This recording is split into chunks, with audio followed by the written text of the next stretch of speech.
நீங்கள் என்ன பண்ணுறீங்களோ பண்ணுங்க, நான் பண்ணுறேன். அது வந்து நீங்கள் ஆசைப்பட்டு சில விஷயம் வச்சுருப்பீங்க. நீங்கள் எனக்கு வந்து இந்த இம்பார்ட்டன்ஸ் தெரியல. ஸோ 4 ஜோடி போகலான்னே வந்து பலார்னு அரைஞ்சாரு. எதுக்கு அடிச்சாலும் வேல்யூ தெரியல. ஆனால் அதோட வேல்யூ இப்போ தெரியுது. அப்போ முடிச்சுட்டு நைட்டு நமிதா மேடம் ஷார்ட் போனோம். நீ நெகட்டிவ் வேஸ்ட் பண்ணிட்டு இன்னொரு டேக் போனால் இன்னொரு 2-3 டேக் போச்சுன்னா நமிதா மேடமோட ஈவினிங் ஷூட் எடுக்க முடியாது. தாத்தா வந்து art director BP Roy Chowdhury. So அவர் வந்து பாலும் பழமும் பாகப்பிரிவினை, நானின் பிறந்தேன், Marmayogi, so 140 movies, MGR, Sivaji.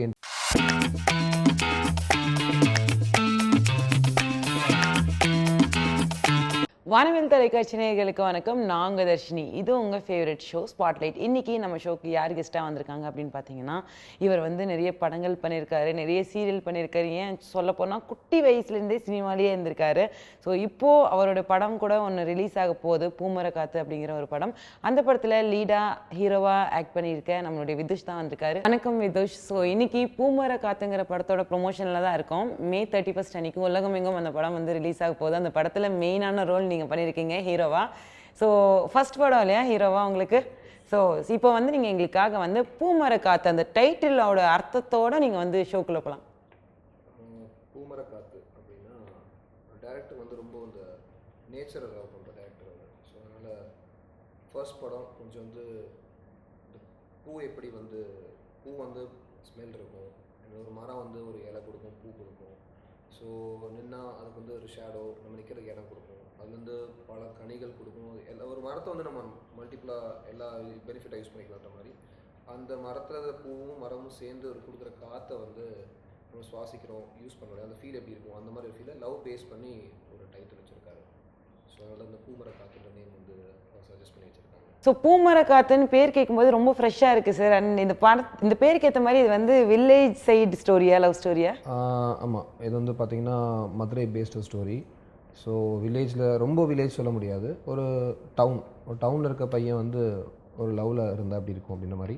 So first of ஃபுல்லாகவே உங்களுக்கு பக்கா வில்லேஜ். அவங்க வளர்ந்தப்பறம் அந்த பையன் வந்து டவுனுக்கு வந்திருக்கான், அதுக்கப்புறம் அவனுக்கு வர லவ் அந்த மாதிரி தான் சப்ஜெக்ட் போகும்.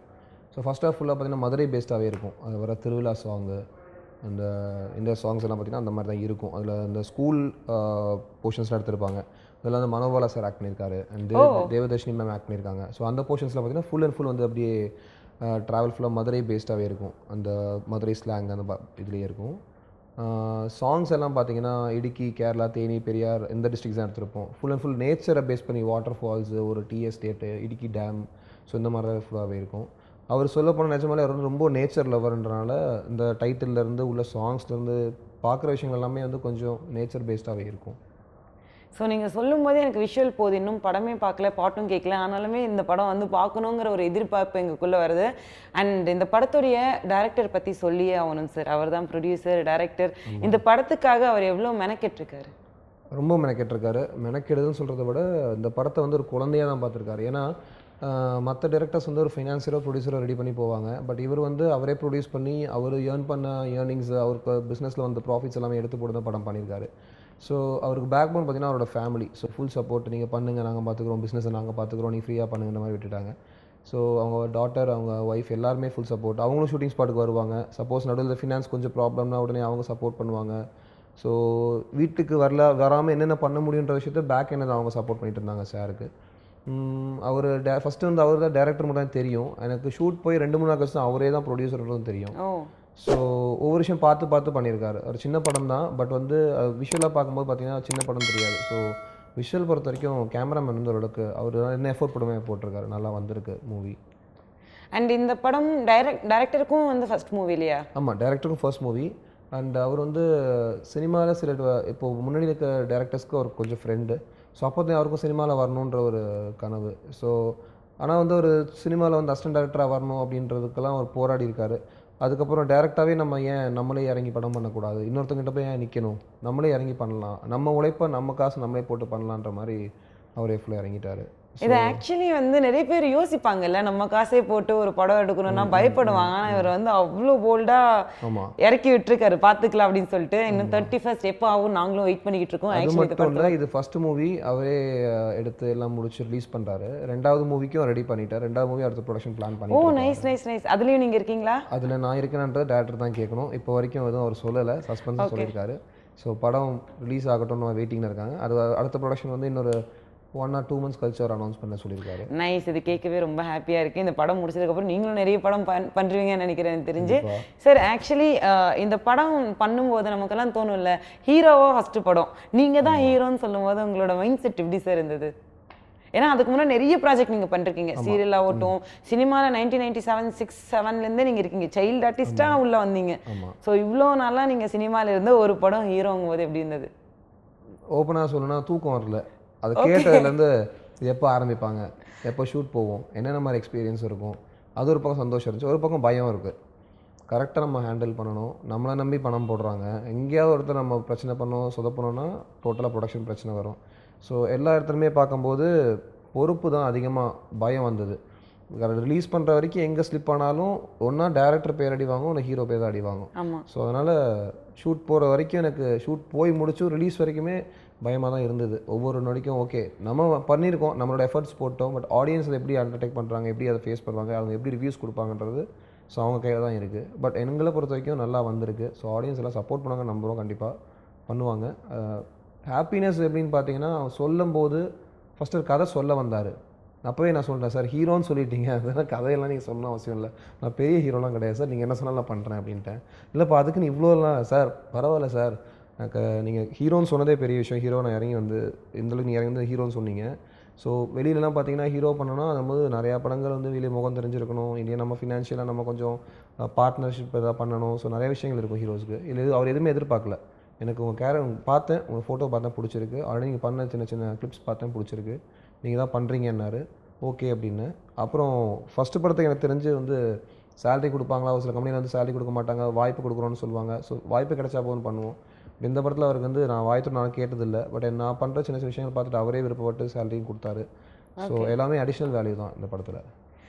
ஸோ எவ்வளோ பேரோட ஒரு கூட்டு முயற்சியாக இந்த படம் ஆக மொத்தம் நீங்கள் வந்து இந்த ஸ்டோரி கேட்காமலே படம் போய் இல்லை ஸ்டோரி சொன்னார், நான் சொன்னேன் இது இப்படி பண்ணுறோம் கொஞ்சம் தான் மாற்றிக்கலாமான்னு கேட்டார். சார் நீங்கள் என்ன பண்ணுறீங்களோ பண்ணுங்கள், நான் பண்ணுறேன்.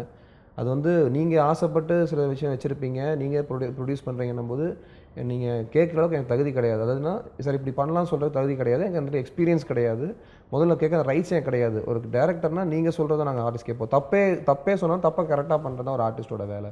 ஸோ இது சொன்னால் நான் பண்ணுறேன் சார் சொல்லி தான் நான் கமிட் ஆயிருந்தேன். ஆனால் அப்பப்போ சொல்லுவார், ஃபஸ்ட் ஹாஃப் சொன்னார், செகண்ட் ஹாஃப் சொன்னார். ஸோ ஃபஸ்ட் ஹாஃபில் ஃபுல்லாக ஒரு ஸ்டோரி ட்ராவல் ஆகும், நான் செகண்ட் ஹாஃப் ஃபுல்லாக நான் பண்ணியிருக்கேன். ஸோ ஃபஸ்ட் ஹாஃபில் ஒரு மாதிரி டிஃப்ரெண்ட்டாக ஒரு வில்லேஜுக்குள்ளே போகிற மாதிரி இருக்கும், செகண்ட் ஹாஃபில் டவுனில் வந்த மாதிரி இருக்கும். ஸோ அவர் சொல்லும் போதே வந்து சார் நீங்கள் சொல்கிறீங்க அந்த மரியாதைக்கு நான் கேட்டுக்கிறேன் சார், பட் நீங்கள் எப்படி சொன்னாலும் நான் ஆக்ட் பண்ண நான் ரெடியாக இருக்கேன் அப்படின்ட்டு. ஏன்னா சின்ன வயசுலேருந்தே வந்து நான் தாத்தா அப்பா இவங்கெல்லாம் பார்த்துருக்கேன். ஸோ கேப்டன் ஆஃப் த ஷிப்னா டேரக்டர் தான் captain of the ship. So அவங்கள தாண்டி வந்து பண்ணக்கூடாது, அவங்க தப்பாகவே விஷயம் சொன்னால் கூட ஓகே சார் பர்ஃபெக்டாக பண்ணி கொடுத்துடணும்.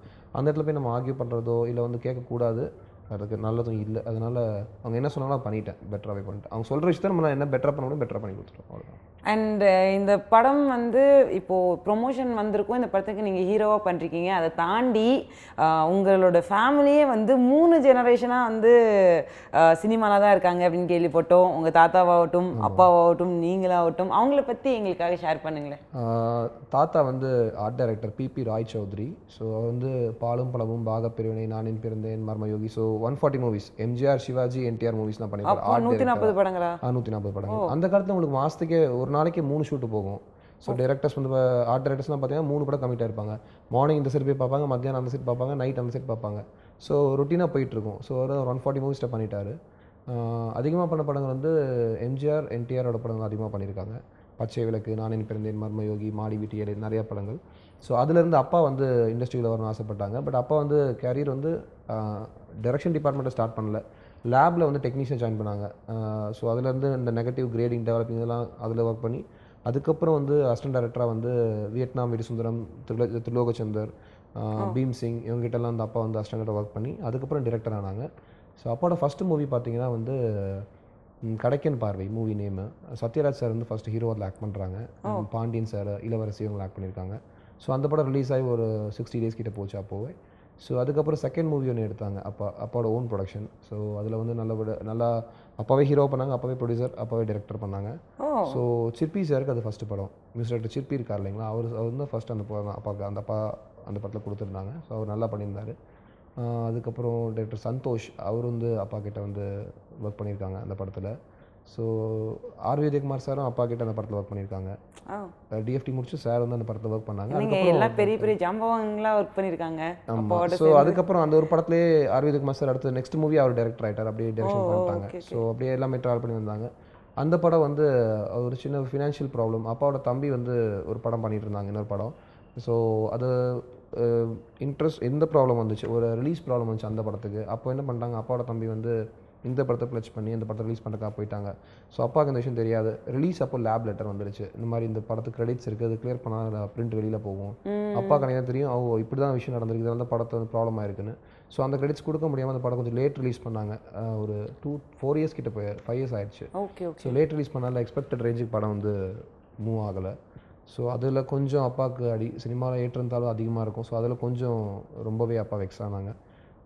அந்த படத்தில் வந்து கோவை சரளா மேம், அதுக்கப்புறம் நிறைய பேர் ஆக்ட் பண்ணியிருந்தாங்க செகண்ட் மூவியில். அதுக்கப்புறம் அப்பா வந்து என்ன பண்ணாங்கன்னா, அட்வர்டைஸ்மெண்ட் இண்டஸ்ட்ரியில் கோயம்புத்தூரில் 2 ஆட்ஸ் எடுத்து கொடுத்தாங்க, தேட்டர் ஆட்ஸ் எடுத்து கொடுத்தாங்க. கொஞ்சம் நல்லா ஹிட் ஆகி போச்சு. அதை பார்த்த உடனே தேட்டர் லைனாக ஒரு ஆட்ஸ் ஆரம்பிச்சு ஒரு 40-45 ஆட்ஸ் கிட்ட எடுத்துருப்பாங்க, இல்லை தேட்டர் ஆட்ஸ் மட்டும். ஸோ அந்த ஆட்ஸ் எடுக்கும்போது தான் நான் வந்து வேடிக்கை பார்க்க வரேன். ஆக்சுவலி அந்த விஷயம் தான் கேட்கலான்னு வந்தேன் நான். ஆமாம். ஸோ அப்போ தான் வந்து என்னாச்சுன்னா, அப்பா ஷூட்னா நான் எதுக்கு மெயினாக போவேன்னா, ப்ரொடக்ஷனில் போனால் சாப்பாடு நிறையா இருக்கும், ஜூஸ் டீ காஃபின்னு இருக்கும். ஈவினிங் போய் அப்பா ஷூட்டிங்கை பார்த்துட்டு அப்படியே எல்லாம் சாப்பிட்டுட்டு வரலான்ற மாதிரி தான் நான் மோஸ்ட்லி போவேன். அது கரெக்டாக பார்த்தீங்கன்னா, நான் சாலிகிராமம் ஸ்கூலில் படிச்சுட்டு இருந்தேன். ஸோ அந்த ஸ்கூலில் முடிச்சுட்டு அங்கேருந்து 2 ரோடு தள்ளி தான் அப்போட ஷூட்டிங்ஸ் அந்த வீடு. ஸோ ஈவினிங் ஒரு 5 மணிக்கு வந்தேன். வந்துட்டு வேடிக்கை பார்க்கலாமேன்னு வந்தேன். யூனிஃபார்மில் அப்படியே டேரெக்டாக வரேன். வந்து வேடிக்கை தான் பார்த்து உட்காந்துருக்கேன். எல்லாரும் அப்படியே டென்ஷனாக சுற்றிட்டு இருக்காங்க. அப்பா சுற்றிட்டு இருந்தார். ரைட்டு, என்ன ஆச்சுன்னு தெரியலையே, நமக்கு விஷயம் புரியல. அப்போ நான் 6th படிச்சுட்ருக்கேன். ஸோ தெரியல. நான் ஒரு ஓரமாக போய் உட்காந்துட்டு என்னாச்சு கேட்குறேன். எல்லாம் அமைதியாக ஊசுன்றாங்க. நானும் உட்காந்துருந்தேன். திடீர்னு அப்பா வந்தார். இவனுக்கு அந்த ட்ரெஸ்ஸை மாற்றி கூப்பிட்டுவாங்க, மேக்கப் போட்டு கூப்பிட்டுவாங்கன்னாரு. இன்னும் நம்மளாச்சும் ஏதோ பண்ணுறாங்க, சரி ஓகே போவோம் அப்படின்னு நானும் போகிறேன். மேக்கப் போட்டாங்க, டேபிளில் உட்கார வச்சாங்க. ஜூனியர் பாலையா சார், இந்துன்னு சொல்லி ஒரு ஆர்டிஸ்ட், அவங்க காதல் கோட்டையில் வந்து தேவயானி ஃப்ரெண்டாக வருவாங்க. ஸோ அவங்கள பெரிய ஆர்டிஸ்ட் அவங்க. ஸோ அவங்க முன்னாடியே உட்கார வச்சிட்டாங்க. ஏன்னா அவங்க மூஞ்சிலாம் பார்க்குறேன். பார்த்துட்டு நான் என்ன பண்ணணுன்னு, சாப்பிட்டுட்டு டைலாக் பேசணுன்னாங்க. சரி சொல்லுங்கள் அப்படின்னா ஒரு டைலாக் சொன்னாங்க. கேட்டுட்டு ஆக்ஷன் அப்படின்னாங்க. சொன்னோடனே நான் டைலாக் பேச ஆரம்பிச்சிட்டேன். கத்துனாங்க.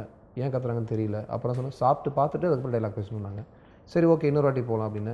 இதே எனக்கு வந்து இந்த இம்பார்ட்டன்ஸ் தெரியல. ஸோ 4-5 வாட்டி போகலான்னே வந்து பலார் நிறைஞ்சார். எதுக்கு அடித்தாலும் வேல்யூ தெரில. ஆனால் அதோட வேல்யூ இப்போ தெரியுது. அப்போ வந்து நெகட்டிவில் தான் வந்து நம்ம ஷூட் பண்ணுவோம்.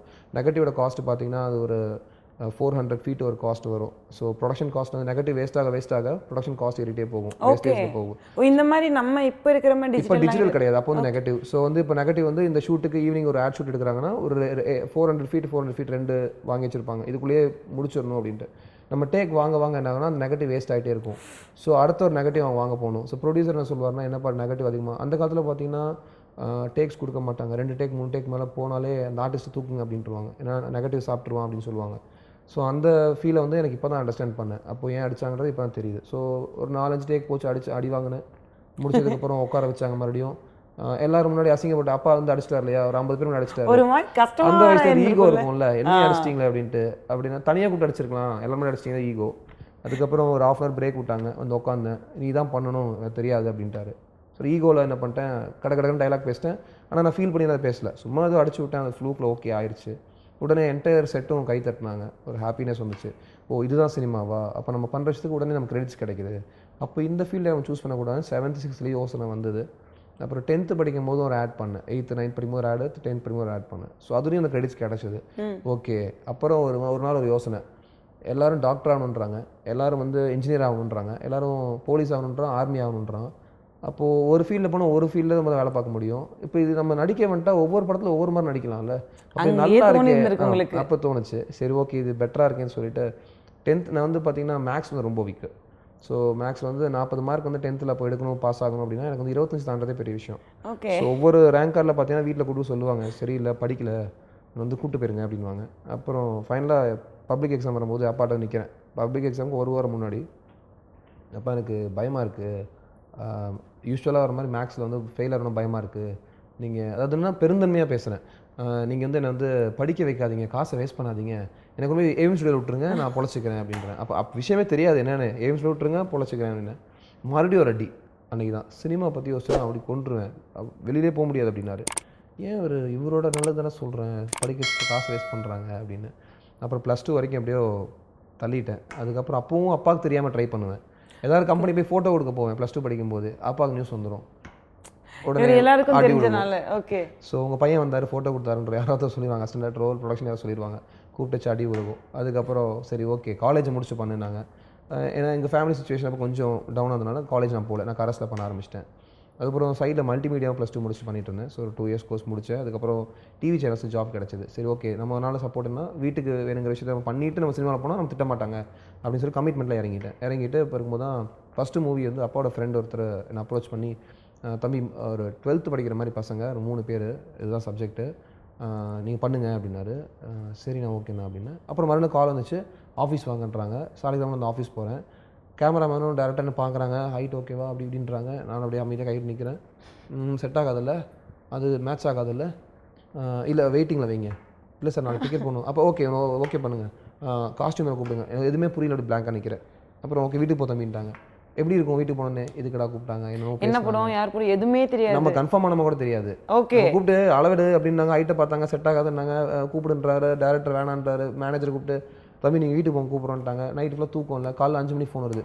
தம்பி இன்னைக்கு ஈவினிங் 6 மணிக்கு ட்ரெயின் வந்துருங்க அப்படின்றாங்க. என்ன எடுத்துகிட்டு போகணும் கூட தெரியாது. ஸோ ஒரு 4 ட்ரெஸ்ஸை மட்டும் எடுத்து வச்சுட்டு பிளாங்காக சூட்கேஸ் எடுத்துகிட்டு போகிறேன். அதுக்கு முன்னாடியே பார்த்தீங்கன்னா ஒரு யூனிட் வந்து 1 வீக் முன்னாடி கொடைக்கானல் போயிட்டாங்க. நான் தான் கடைசியில் ஸ்லிப்பான ஒரு கேரக்டர். ஸோ லாஸ்ட் மினிட்ல கூப்பிட்றாங்க, நானும் போகிறேன்.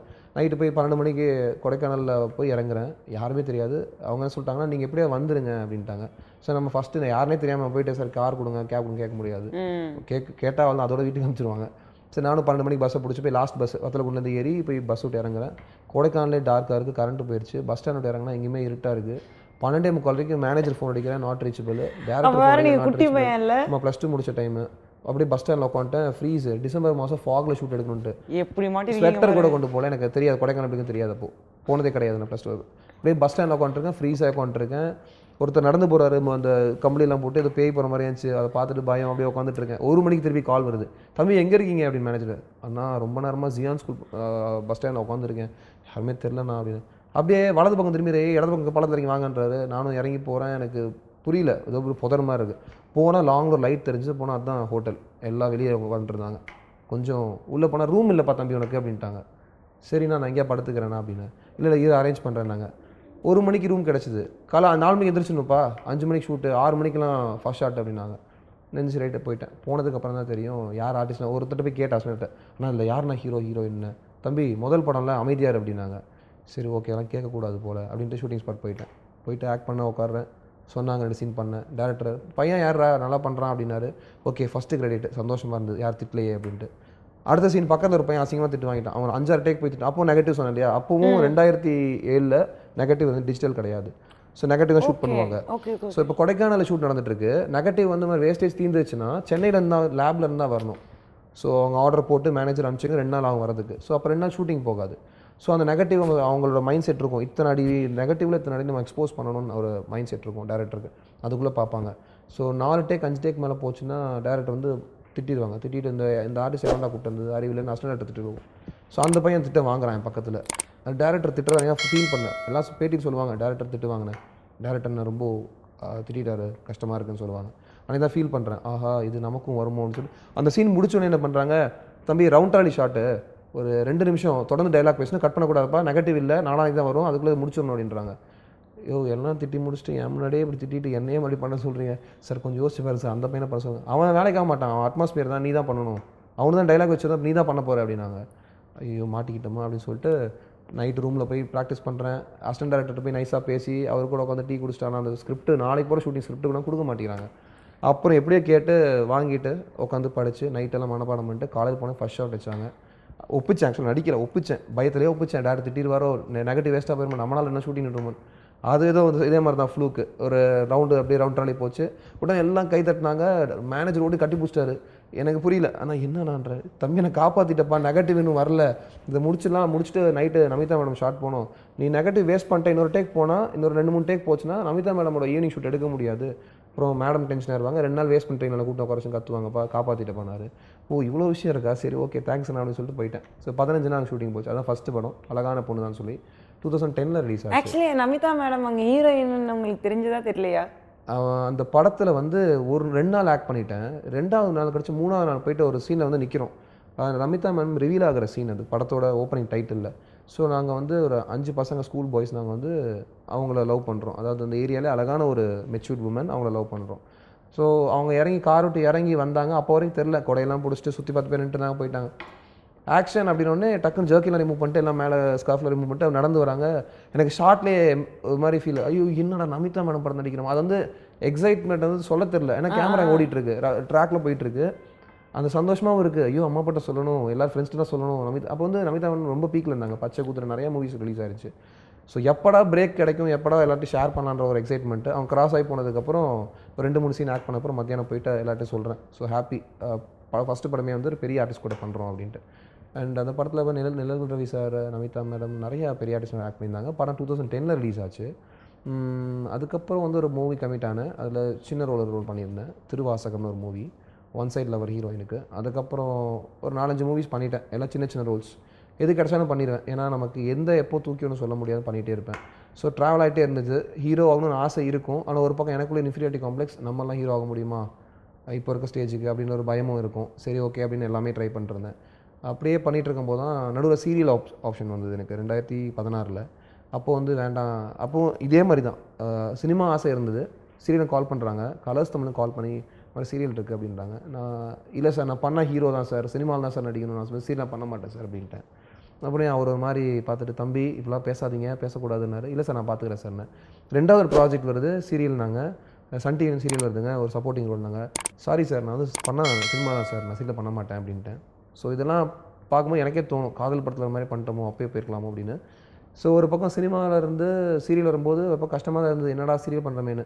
ஆனால் சீரியலில் வந்து நிறைய விஷயங்கள் நான் லேர்ன் பண்ணேன். என்னன்னா அன்னன்னைக்கு பண்ணுறதப்ப அன்றைக்கி கரெக்ட் பண்ணிக்கலாம். சினிமாவில் வந்து அடுத்த ப்ராஜெக்டாக கரெக்ட் பண்ண முடியும், நம்ம காட்ட மாட்டாங்க. ஸோ அதுவும் அப்பா சொன்னார், நீ வந்து சீரியல் யோசிக்காத, சினிமா யோசிக்காது, எது கிடைச்சாலும் பண்ணு, எல்லாமே எக்ஸ்பீரியன்ஸ் தான் அப்படின்னாங்க.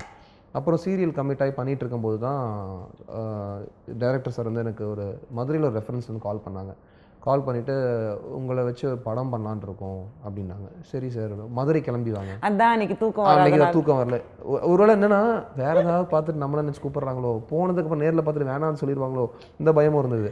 அப்புறம் 2 நாள் கழிச்சு அவங்கள டிக்கெட்லாம் போட்டாங்க. மதுரைக்கு போனேன். டேரக்டர் பார்த்தாரு, ஓகேப்பா நாளானிக்கு ஷூட்டிங் வச்சுக்கலாம் அப்படின்னாரு. அதுக்குள்ளே ஆமாம், நாளானிக்கு ஷூட்டிங் வச்சு எல்லாமே ரெடி பண்ணிட்டாங்க.